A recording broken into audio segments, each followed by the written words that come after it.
Aboard a small wooden boat, Australian officials found a lucrative haul: 7 tonnes of prized sea cucumber. All 14 men crammed on board pleaded guilty in Darwin's local court. They, like these fishermen just months earlier, were after the same sea creature as most who fish illegally in northern Australia: sea cucumbers, which fetch top dollar in Asia. They're not subsistence fishermen, they're in it for the dollars.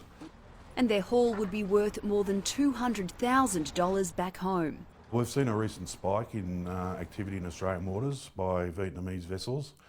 We've had 13 apprehensions in the last 11 months, and that is a recent phenomenon.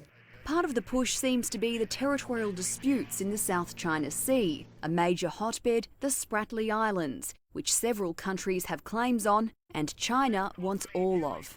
The court heard the men had been pushed from their traditional fishing territory in the Spratlys by China and forced to fish further afield in neighbouring countries and all the way to Queensland, Australia. Most of the men were in their 20s and the court heard all were illiterate, living in poverty in Vietnam. Their lawyer asked for leniency given their disadvantaged situation and said they were naive, but claims the men didn't know they were fishing in Australian territories was rejected by the judge, John Neal, who said, "These men are fishermen. They know the seas. Please."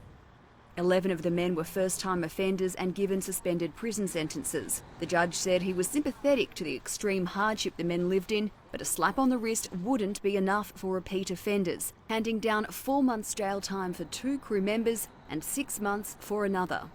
A second group of Vietnamese fishermen caught at the same time, in the same place with the same quantity of sea cucumber, will face court next week. Nadia Daly, ABC News, Darwin.